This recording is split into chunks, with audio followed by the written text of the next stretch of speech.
Hello friends, my name is Carmen Carrillo. I am a poet, a writer, and this morning I want to share with you all a cultural story that's called Juan's Encounter with Xtabay. This story is set in the beautiful village of San Roman, Rio Hondo in the Orangewac district. In the quiet and peaceful village of San Roman, the main street ran parallel with the silent, mysterious, dark waters of the Rio Hondo. This river was said to hold many unknown things that would come alive in the quiet of the night. The village had no electricity, and thus the nights were very dark and somber. Creatures of the night reigned as soon as the last sunlight was darkened by the tall forest trees. Then the forest awakened. The symphony of crickets and cicadas in the summer was a familiar lullaby for people at night. The people were familiar with the grunts of the puma or a jaguar. Sometimes the screeching of spider monkeys could be heard in the of the night. One got caught, people would suggest. The children would cringe behind the adults as if expecting the jaguar to quietly walk inside the house. Many stories told of great snakes that lurked beyond the thick forest. Only the brave ventured deep into the vegetation of the thick forest. There were so many mysterious things that people respected the forest space, especially at night. Boys and girls would be indoors as soon as the last rays of the sun went out and the kinky lights burned and sparsed their dim light on the thick walls of the kitchens. The inhabitants would then retire for the night, moving into the house that was their sleeping quarters. On Sundays, young men visited their girlfriends at the girl's house. The practice was for the young men to visit the girl while her parents sat in front and watched over them. Girls were not allowed to see their boyfriend alone or without a chaperone. Visiting time was usually until 7 in the evening.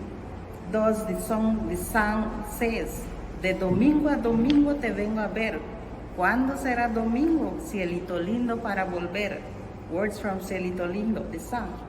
The young people dated until the marriage date that was agreed upon with the parents arrived. In this typical Maya village, the traditions were well respected and everyone followed the rules.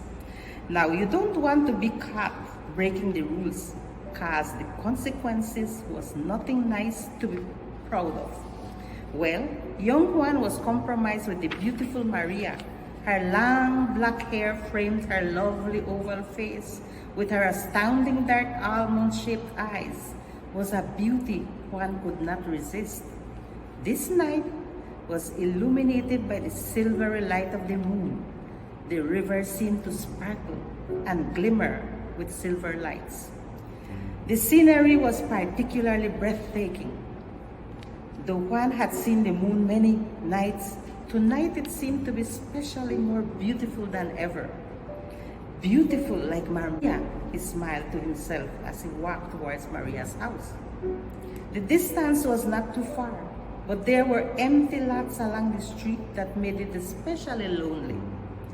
He could hear the people talking as he passed in front of their houses, and so did not feel alone.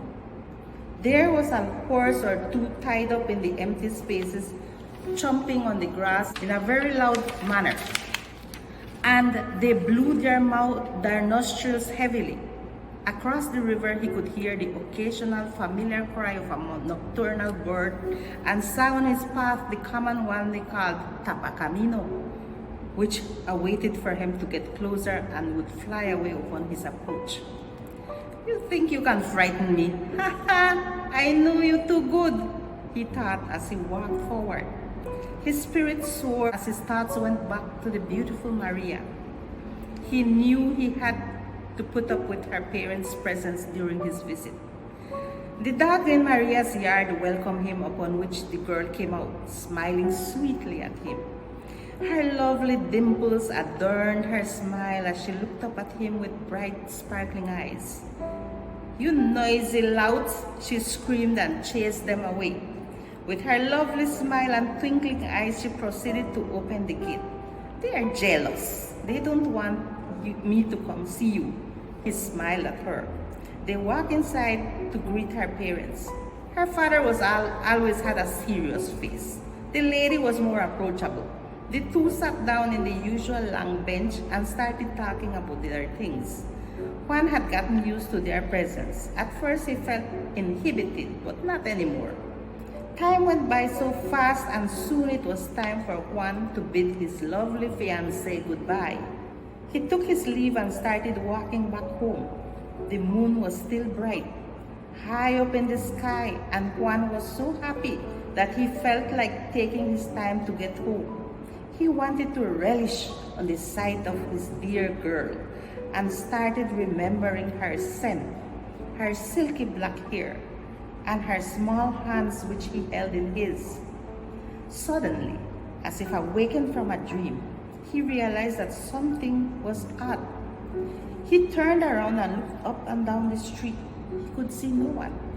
He felt as if someone was watching him. He looked up at the moon, and there she was, her usual pale and quiet self. The silent river shivered, but was quiet.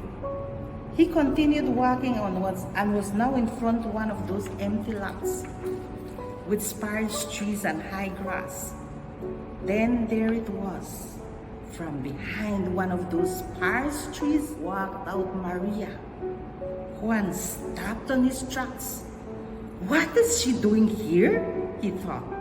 He had just left her home. How did she reach farther than he had walked?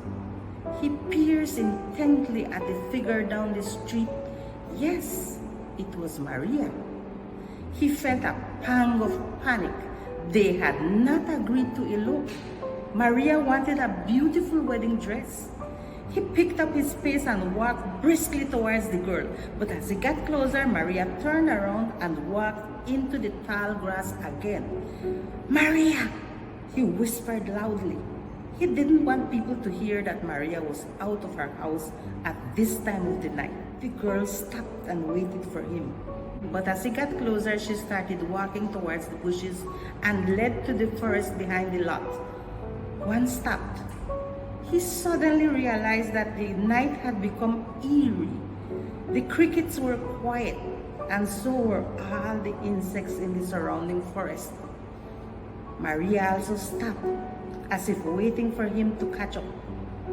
Juan looked around, but there was no one else. The people had retired for the night. A howling dog brought him back to his senses, followed by many more who joined in the painful lament of all canines. His hair stood on end as he turned to look at Maria, who was waiting for him at the edge of the forest. That could not be his Maria.